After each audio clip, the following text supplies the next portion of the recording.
What's going on, everybody? My name is Abby, and I'm here today with Josh. I wanted to reach out to a couple different creators to talk about the pain points of business and how we can work together, not only with ourselves, but with our clients to reach a happy medium in pricing, performance, and outcomes. So, Josh, thank you so much for being with us today. Can you give us a little bit of insight about who you are, where you're from, and what you do? Yeah, for sure. So my name's Josh. I live in North Dakota here in the U.S., and where it is stupid cold here right now. We're below zero, 7 below zero right now. So it is ridiculous. I am super, super happy for spring to be around the corner. But I've lived here for most of my life. I grew up in California, and I'm married. I've got 2 boys, and they're 13 and 5, so they definitely keep us busy. And I am what I call a working entrepreneur. So I do work a day job, but I also have an entrepreneurial lifestyle outside of that has really helped our life become the best it's ever been, to the point that I actually retired my wife here about a month ago. So Congrats. She's been able to be a stay-at-home mom and be with our kids and stuff like that. But I have been an entrepreneur pretty much all my life. I started out selling Pokemon cards and Magic cards and Pogs when I was in grade school, which it's funny enough, people nowadays still use that stuff. They still trade those now. And I look at how valuable they are now, and I start kicking myself. I'm like, why didn't I keep my Gen 1 Charizard, But I've always looked at ways to make money. And here a few years ago, I got into the digital marketing space and started selling physical, like health products and things like that online. And that expanded into realizing that someone like me, who's a techie at heart, I have a lot of skills that are very, very useful in the internet world, or as us techies call it, the interwebs. And so I started using that, and I do website design and funnel design, and I help people with online marketing strategies. And I use a lot of my skills in like automation and email autoresponders and the website design of integration and all that kind of stuff to help other online marketers either start or expand their businesses. And so that's what I've been doing, and that's what's been helping us live the life that we've dreamed of. And so it's our responsibility as entrepreneurs to help others do the same. Now, see, I appreciate everything that you just said, and I want to touch on a few key points with you to bring that out. So, the purpose of us having these conversations are bringing out the fact that there are many people that start off as working entrepreneurs. Yep. There are many people that have picked up skills that they've developed and honed since they were young, but we just don't have a name for them. We don't know that we're entrepreneurs. We don't know that we're little mini business like people. Like I was selling candy, when I was in middle school, I was braiding hair. These are all skills that I feel like we need to put a name to and claim what we've been doing. Like if you say it like that, Josh, you're like, I've been in business since I was 11 years old, 12 years old. And These are the types of conversations, not like with ourselves, that we need to have to be able to take more authority over what we want. So my question for you is with all the experience that you have, how have you done with pricing your services? That's actually a really great question. And it's kind of a challenging question too, because pricing is so hard, especially in the online world, because there's so much out there. There are so many different ways, so many different avenues that people can use to get to where they need to go. And so when you start looking around, you start comparing, like, okay, I think about what I want to charge. And so let's put this in perspective, right? Like my day job, I'm a technical professional. I work for a global tech company, and I make 6 figures a year. So my hourly rate for my job is 50 plus an hour. So when I take that into consideration when I'm looking at my entrepreneurial stuff, I'm like, well, I want to value myself at what I feel like I'm worth. But then you start looking at numbers like, well, do I do 97 an hour? Do I do 147 an hour? Do I do 297 an hour? And you start thinking about, what am I truly worth? And you start doing that market research, because yes, market research is important. You got to know what your competition is doing. And it's not to compare yourself to them. It's to figure out, like, where can you fit inside that market to still be effective and not turn a lot of people away. So the challenge to pricing is, how do you make yourself feel like you're doing what's right for your own worth, your own self-worth, but also providing a valuable service to others? And what I like to say is under promising and over deliver. You know, you don't want to say, hey, I'm going to charge you $5,000 for a website and then make them one page and go, okay, thanks, have a good day. Like, that's not worth $5,000. But I don't want to tell them it's going to be $100 and then they give me 10 hours worth of work. So it's that balance where you start to think about, like, what services are you offering? What is the going rate of the market? Are you, do you want to be in the middle? Do you want to be more high end? Do you want to be more like easy for the solopreneur out there that doesn't have a lot of money? So there's a lot of things that come into play, but the biggest thing that I always fall back to is, what am I worth? And how do I convey that to my clients or potential clients, that what I'm charging is exactly what I'm worth. And if they want to pay that, they know what kind of service they're going to get.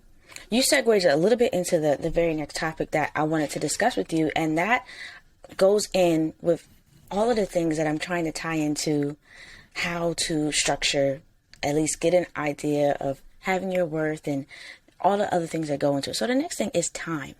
I don't think people realize how much time these things actually take. And the time I'm talking about is relative to the time you took to acquire the knowledge to the time you take to complete the project that you accept from a client. Right. Can you talk a little bit about how you structure your time, or how much time it took you to feel comfortable for where you are right now? Or, pick a service and say, it takes me X amount of time to complete this. Yeah. So I actually have a really good answer for that, because I do website and funnel design, and I actually charge people by the page. And the reason I do that is because a lot of times people go, oh, well, you're 97 an hour and that guy's 57 an hour, so I'm going to go with him because I can't afford you. And then they pay that guy 10 hours worth of work, and I could have done it in 2. And so that's where I look at that and go, well, do I want to charge by the hour? So I actually made a conscious decision to get away from hourly charging, and I do basically what I call project servicing or project pricing. So if someone says, hey, I just want a single page website, I just want them to be able to get to my page, and then the links across the top just scroll the page down to each section of the page, so that way they don't have to go to another location. They can either scroll or click the button. Well, you know what? Something like that, if they already have all of the materials, they already have all of their graphics, they know their color palette, they don't need copywriting, that's only going to take me probably, in my eyes, like 2 to 3 hours. So what I do, my under promise, over deliver, is I look at it and go, well, I set my personal hourly rate at about $100 an hour. Because that's where, for me, for this kind of stuff, I'm pretty quick. I'm knowledgeable. It doesn't take a lot of research. It doesn't take a lot of effort. It's just the time it takes to do all the clicks and move everything around and do all that. And so I looked at it and went, well, that's going to take me 2 to 3 hours. So if I put it at 200, maybe 250, I'm still feeling like I'm getting my worth in, because I'm getting paid what I feel like I'm worth for what this project is. And then if I do it in less time, I made extra money. If I do it in more time, that's my own fault, right? If I take more time on it and over deliver, I eat that cost as a service to the customer. I don't tell them I did that. I just say, hey, look, your project's done. Check it out. Let me know what you think. Now, the difference is when I know that there's more stuff that needs to be done. Like if someone says, hey, I need you, I've got this product. Can you write a description for me when you put it on the page? Well, that's going to take more time, because I've got to look at the product and put up a description and make sure I know how it works. And if you don't have your pictures ready and I've got to do a little bit of graphic design and remove backgrounds and do all that stuff, it's going to take me more time to do those things. And so a single page for one person that has everything ready could be $250. And a single page for someone that needs a lot of extra work and extra things in there, maybe closer to $500. So it's all based on the project, and it's based on how much time is this normally going to take me, because I've done a lot of website design, even with my own website. So I know exactly how long these things will take me. And then I look at that and go, what kind of level of service do I want to provide to this client? And then I look at the project pricing and go, okay, based on everything, these are all the things that I'm going to do for you. And this is what it's going to cost. And that's it. And then that way there's none of this like, oh, it took me more hours, I need more money. Right. If I give them a contract and they say, yep, that sounds great, and I go over that hourly rate that I put myself under, again, that's just an over delivery that I gave my client to give more time into that situation. Now, if they come at me with more changes and they're like, hey, could you do this? Hey, could you do that? I might turn around and go, could you pay a little bit more? Because you're asking me to do more. But it just depends on the situation. But I think the easiest way to go about it is, I think hourly pricing is gone.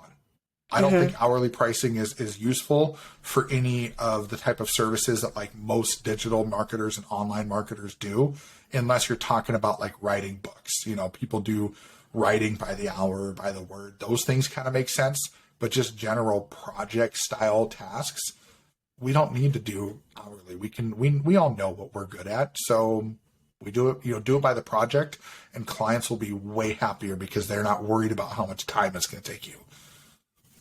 So what I love about what you said was under promising and over delivering, which a lot of creators and service providers do anyway, or we want to do if people will, don't take advantage of the situation. So even when you mentioned, how much you want to over deliver for a certain client, that is your opportunity to decide. Like maybe you don't, every client isn't the perfect person that you want. And not that we say that we only over deliver for certain individuals, but there are certain things you say, okay, this person really needs a little bit of help here. I have a little bit of time. I can throw in this extra thing. And also when you were speaking about service-based projects, I do believe when it comes to certain things like, websites or photo editing or even photo shoots and things of that nature, then yeah, that can be definitely project-based to say, it's going to cost you X amount of dollars for me to come. If I have to pick you up and, we have our photo shoot and I give you X amount of pictures, I can say this is how much money I'm willing to accept for this type of project, especially when it's predictable. Now, it's the stuff that's not predictable that you're just like, okay, listen, I'm going to give you a proposal, but there's even time put in the proposal. Like I've spent time, like hours, just conceptualizing about certain clients, to put it all together, shrink it all up, get all my big ideas and everything that I could possibly do for them, to shrink it down into something that's reasonable, which is why I typically try to at least get an idea of what a budget somebody has. So I can say, okay, this person doesn't really have the budget for the moon and the stars, but, we can get them to the ceiling. This is what I'm willing to do for ceiling prices, right? And if they can be honest or whatnot, or I think, as we, fluctuate into the next topic is customer service.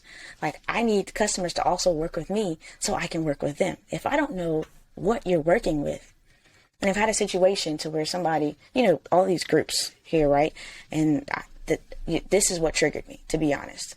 What triggered me was I was in a group and somebody said, hey, I need a photographer and videographer for a 5-day behind the scenes shoot at a movie set for at least 4 hours a day, but you also have to take a boat to get there. Huh? And my immediate response, if you're interested, send me your rates and to this email. I immediately said, what is your budget? Yep. In the comments, because I was like, what? And the person's response was, as cheap as we can get it. And I was immediately triggered. Yeah. Immediately triggered. No. Well, and you make a good point right there, right? Is a lot of times, like, and I had a similar situation with somebody who wanted a lot for a little. And I had somebody come to me and they said, hey, I want a 5-page, full-fledged traditional website for my small business. And I said, great.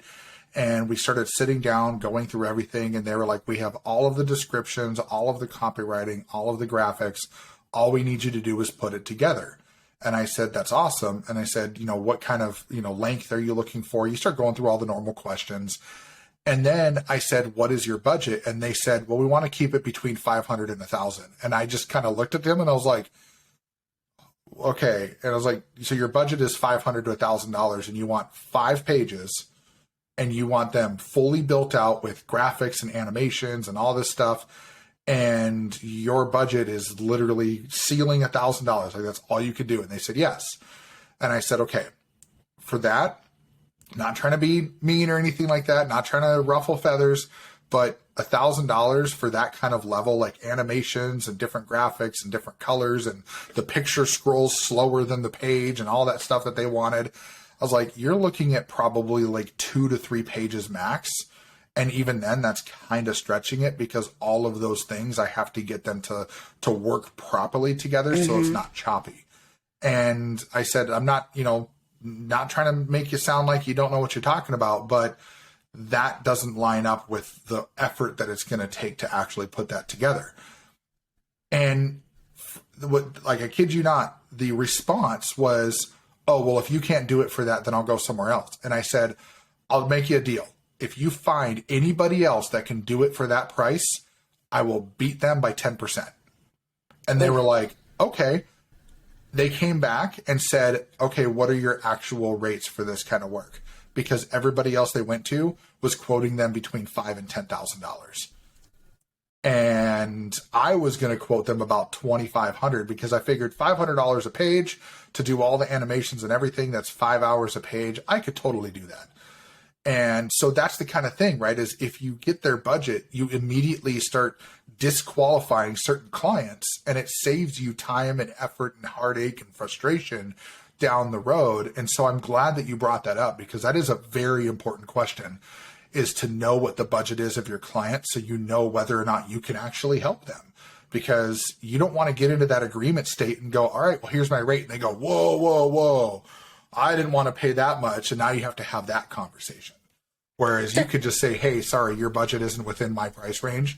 And then it begs them to go, well, what is your price range? And maybe they might stretch if you give them a reasonable price range. And also, it can help end the conversation quite early. So if a client did come and say, oh, well, this is my ceiling budget, I'm not budging, it was nice to meet you. Have a great day. Because what you do is, as you block up and plug up more of your time, speaking with this person who has little to no intentions on paying you what you're worth, you are hopefully not, but you might miss out on an opportunity to work on a project that's willing to pay you everything you want and more. 100%. And so, filling up your time with these, and they have their place. It's great. Like, trust me, I will take what I consider a small job in a heartbeat if there's nothing else that's lining up. But if I'm going back and forth with a person, begging them for this, and somebody else comes and say, I need you to be here at this time, I'm paying twice whatever you owe, and I'm just like, I'm working with a house. Like, I'm there. It's like, hey, your project's delayed because blah blah blah blah blah. But you're trying not to do that so that you don't tarnish relationships, because it is a part of it. So like, okay, so wonderful. What you were saying also, went into like the service ideas. So it's just like, okay, just give me a budget and I can let you know what I can do for that, so that you are dedicating the amount of time that you want, so that you can work on other things, either for yourself or for other people. Okay. So I wanted to address this before I forget.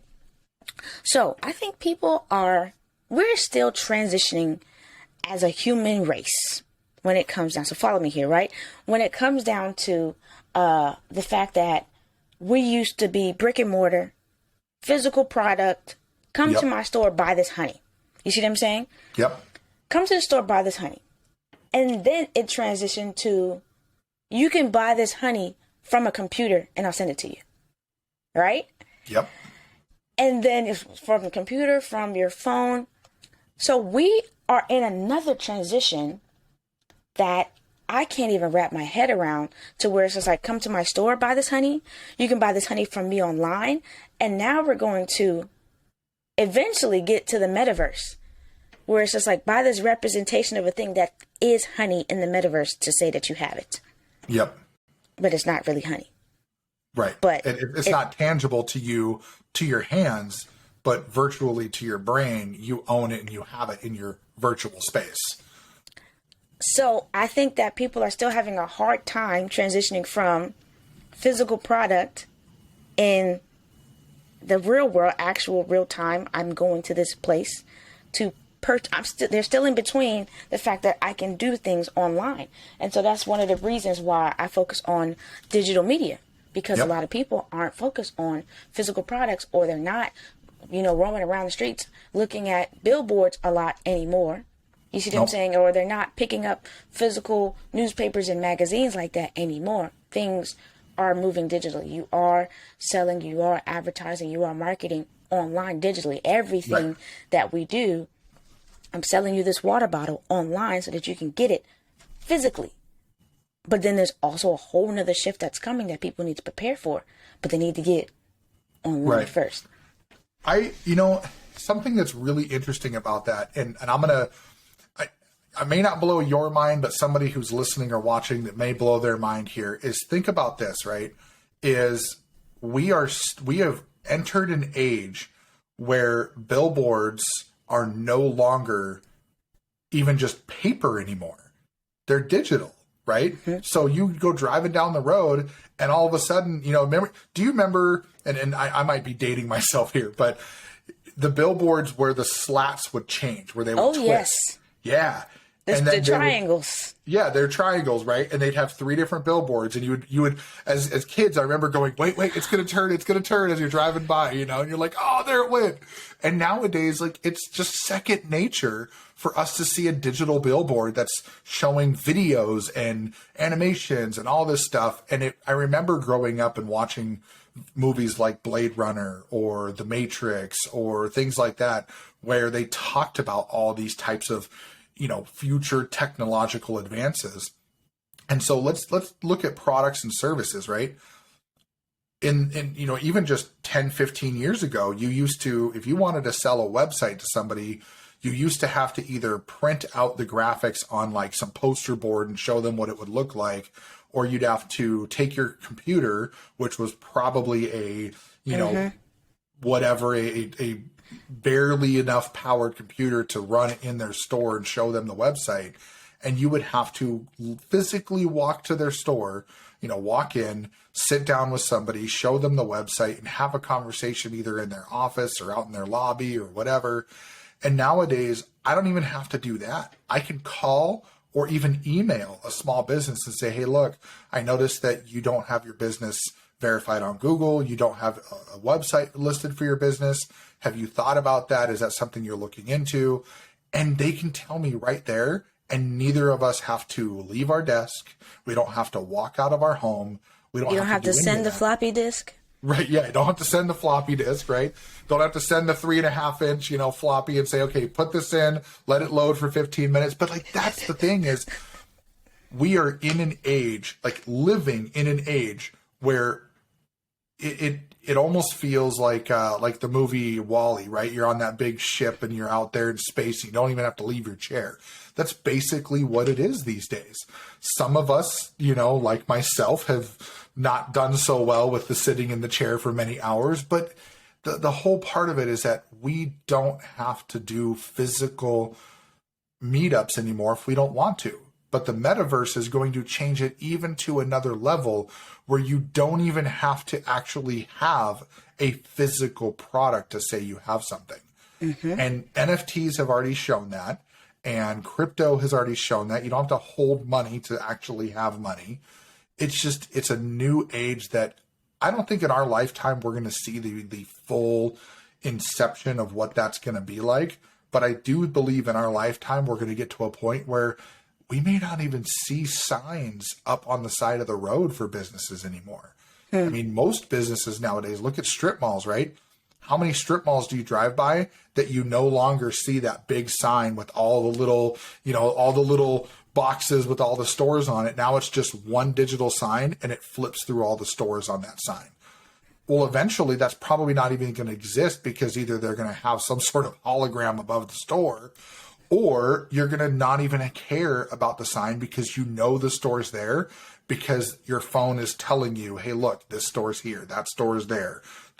Your favorite restaurant's here. Are you hungry? Like, we're going to get to that in the future, and probably the near future. We're already there as Google pops up, or whatever platform you use, pops up recommendations as you drive by. So it's just this like, I love the points that you're bringing up, but it's so surreal to think that those of us that are a little bit older, we're not old, but we're a little older, that we remember the days before cell phones.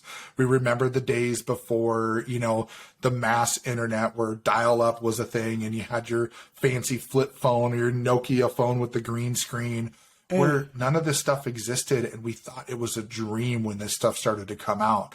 And now we're living in it, and we get to remember the days where we thought that this would never happen. We're the last generation, honestly. We're the last generation to experience that, to know what it is to be outside all day because there was nothing to do inside. Or having the dial up and being excited, and then somebody picks up the phone and ruins your experience. So, it's almost loaded and then page error. So I want to thank you for the time that you spent with me thus far. I think I have maybe 2 more things to cover, and then we'll let you go. But okay, so since your services, as I understand, you may be more digital product servicing, website design, and things of that nature. What type of expenses do you have? Because that's another thing that I wanted to bring up. The fact that we incur, even though we're making money, we have expenses. Yes, we do. So this is where another kind of interesting moment happens. So I want to set the stage from a physical standpoint, because at one point in time, I was actually setting up a physical storefront, because I love barbecue. It doesn't love me, obviously, but I was going to open up a food truck. And I was already working with the bank. I was looking at how much it was going to cost me. I was looking at the actual trucks or trailers, because I had a truck at the time. So I was like, well, what if I just get a trailer and just get it all ready? And we were talking, in the hundreds of thousands of dollars of cost to have everything ready to go. You have to get food safety certifications. You have to have the right equipment. You got to have the ability to get all of the supplies and all that stuff.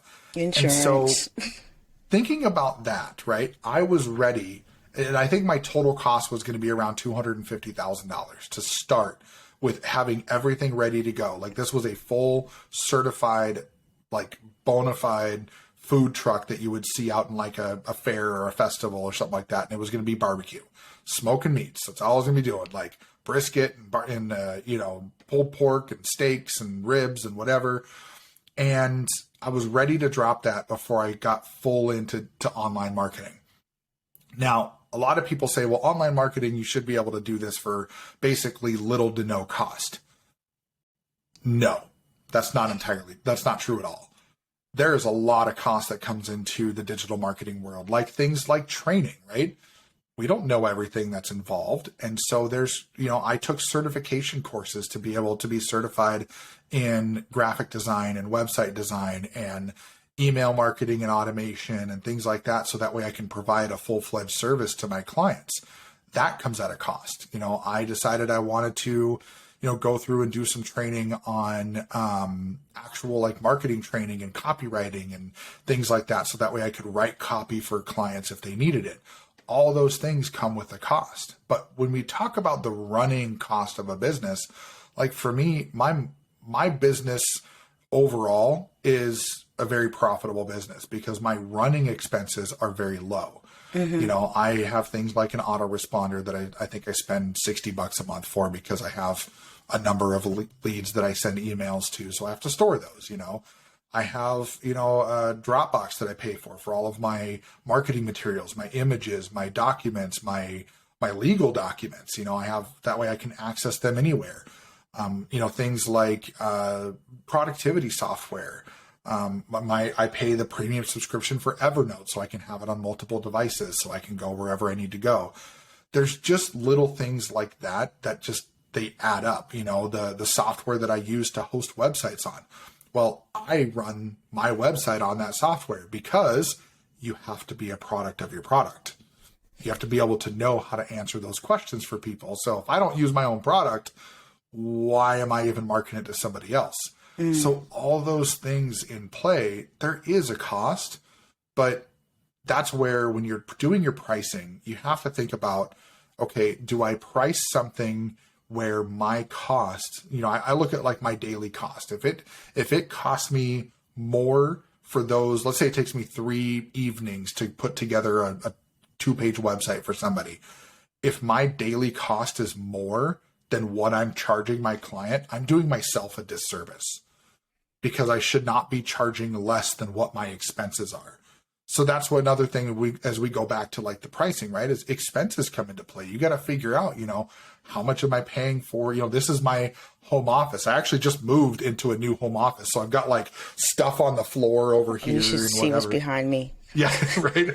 So, but like all these things incur a cost, and we have to think about that. And it's not a lot, it's not thousands of dollars like most traditional, brick and mortar businesses have. I'm not paying, I have my house payment that I could technically write off a portion of it, since I have a dedicated space for my office. I have my cell phone that I could write off a portion of it, which I decided to, and here's things that we do as entrepreneurs, right? I said, I could either write off a portion of my personal cell phone, or I could just go get a free Google Voice number and connect that to my Android phone, so that way it rings my phone if I get a phone call there, or text messages, and it's free, and it's a separate number than personal. So if I see that number come through and it says business line on it, I don't have to answer it, because I don't have to wonder if it's somebody else that I might be waiting for a call from. So again, things that we think about as entrepreneurs, that we go, where can we save a little money? I cleaned up my email list and dropped my autoresponder cost by $40 a month, because I didn't need the other 5,000 inactive leads that I was storing in there. I just put them in a spreadsheet and stored them in my Dropbox. So yeah, expenses are there. They're never going to go away. We're always going to have them. In order to run a successful business, you're going to have some sort of cost. And I think that that's something that a lot of people forget about when they're pricing, especially because they don't think about the fact that their expenses do exist, and that they want to be valuable to their clients, but they don't think about the fact that they have to also be valuable to themselves. And look, sometimes the clients they just don't know how many subscriptions and courses and things that we do to service them. I think some people just think that we go chill out at Starbucks and churn it out and send it back to them. It's like even sitting in the Starbucks costs money. Whatever you're drinking, whether it be hot chocolate or coffee, or you need a bagel or something, all of that stuff needs to be taken in consideration, and also like respected. But, gives us a insight on, okay, where can I cut back, or where, oh no, I pay this much money for this service to get these music and these graphics. So I have to include this in my pricing, because it's not a cheap service. So that's one of the things. The last thing I wanted to talk about, and it really just came up as we were having this conversation. So we spoke earlier about how, your experience plays a part in the things that you do to develop packages and customer service and things of that nature. Now, one of the things I think people struggle with, especially if you're new to the space, or you've been doing it part-time, if you're full-time working, is that people don't know what you're doing, or they don't know that you do it. And that comes under marketing. So I feel like sometimes people undercut themselves, because it's just like, nobody really knows who I am, or they don't know how to put themselves out there. They're not comfortable. Do you have anything to say about how now it's like, okay, great, I have this skill, I'm good at it, and I feel like I can get paid for it, I have a lot to offer individuals. I don't want to do it for free, and I don't want to do it for cheap. How do I build up, or how do I market myself to be known in this space, even if it's just in my area, so that I can build a life from it? Sure. So unless you've been living under a rock for a very long time, we all carry around one of these.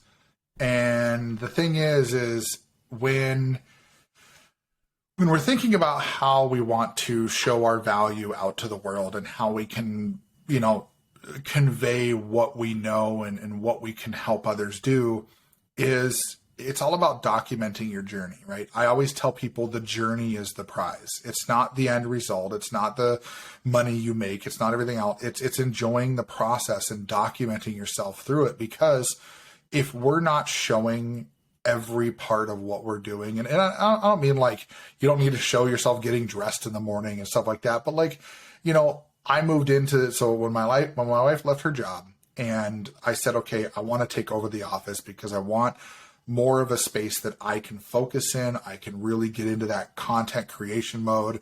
It also allows me to have a door that I can shut because I was just in the corner of our basement before. So now I have a door I can shut.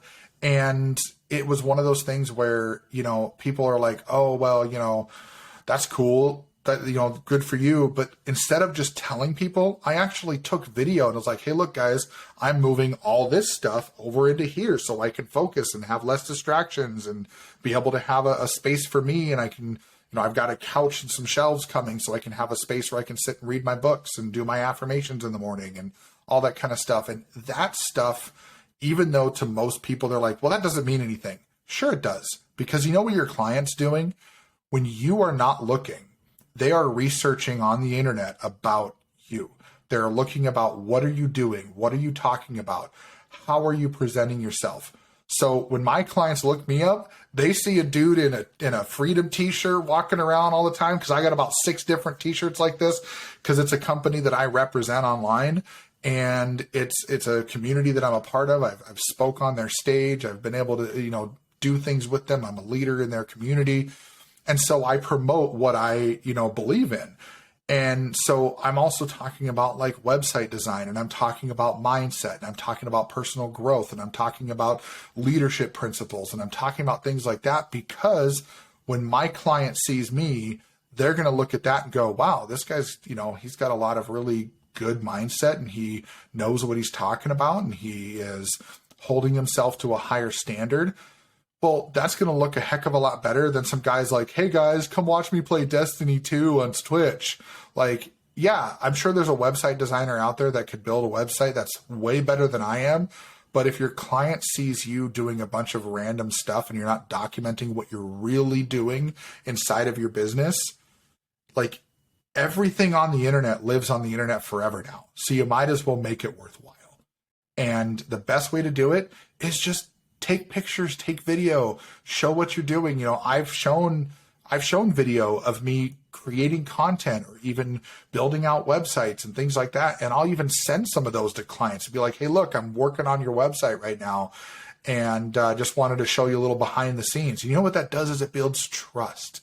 And if they don't trust you, they're not going to do business with you. And so that's the kind of things that I think is way more important than just the presentation of whatever it is that you're selling or whatever service you're providing. Is what are you doing in the background? What are you doing behind closed doors that sets you apart from the next person? And how are you showing that you know what you're talking about without just showing a sales page every time? What kind of value are you providing to your clients beyond just the service that you're talking to them about? And they're going to see that. So what I love about what you just said was everything. As we wrap this up, is I feel like one of the major concerns with individuals is not knowing exactly what they want to talk about or what they want to present or what they want to service or provide. An analogy that you just used when it talks about what's behind closed doors is I want to encourage everybody. We all have hundreds or thousands of doors. Pick 1 to 3 doors that you want to show people what's behind it, and keep all the other doors for yourself. So if I choose the, digital marketing door, I was like, you all can see what's behind this one. If I choose the content creation door, you all can see what's behind this one. If I choose the editing door, you all can choose this one. The problem is everybody's trying to open all the doors and they feel like they have to share too much, or they feel like they're always, looking at their life through a lens. Right. When honestly, if you focus on what doors you want people to pay attention to and you just give them just that, that's it. That's all they get. And if they enjoy that and you're consistent with that, and especially if it comes to like client-based and service-based items, that's how you do build your trust. So people are like, oh, she's always talking about X, Y, and Z, And then also when it comes to the people who follow you or your friends or your family, they will know what Josh does. It's like, what does Josh do? I think he cleans carpets or something. I'm not sure. But then somebody, like, people's words are valid. Like, hey, Josh, I heard you clean carpets. You're like, I don't clean carpets. I build websites. But if you're showing yourself cleaning your carpet all the time on your social media, you clean carpets. Right.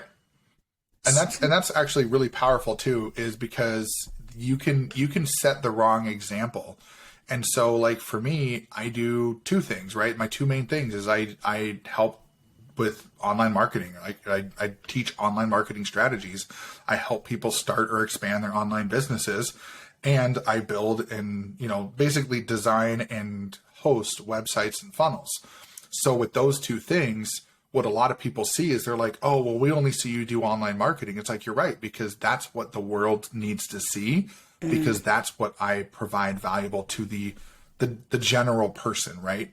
But when I'm looking at websites and services and people go, oh, well, what do you where can I see more about what kind of work you have? I'm like, okay, well, I have this video that I showed my website. I have this video that I show the hosting platform that I put it on, right? I'm putting bits and pieces of those things in my content.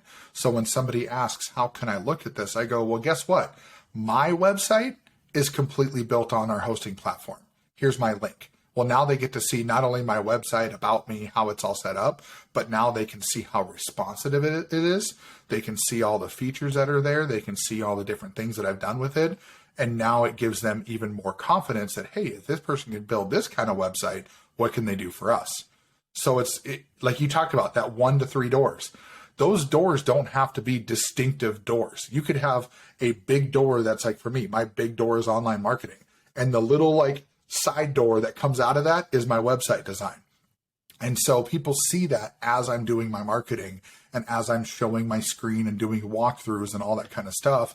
And that's going to also build that trust with my clients, because when they go do their research on me, because they will, they're going to see those things and they're going to go, hey, that video over here where you showed this thing, is that what you're talking about? I go, yep. And they go, oh, okay, that makes sense now. Instead of, I didn't see anything. Where is it? Listen, Josh, thank you so much for spending some time with me today. Can you please tell us where we can find you on the interwebs so that we can follow, support, and hopefully partner with you in the future? Yeah, absolutely. So our main website, as we've been talking about, is jkschonert.com. So that's Josh and Katie, right? So jkschonert.com, SCHONERT. And that is our main landing website. That's really what we do most of our business through. And there is within that, if you use that same website and do /social, that's where you're going to get all of my social platforms that you can find me on. And to be honest, the easiest way to find me is use my name, Josh Schonert. I don't do anything under really a business name. It's all under me because I'm branding myself with most everything. So everything from Instagram to YouTube to Facebook to Twitter, it's all just under Josh Schonert because, it's consistent across the board. So, yeah. Wonderful. Well, thank you so much. I hope you all enjoyed whatever this is going to turn into. And we'll check you next time. Thank you.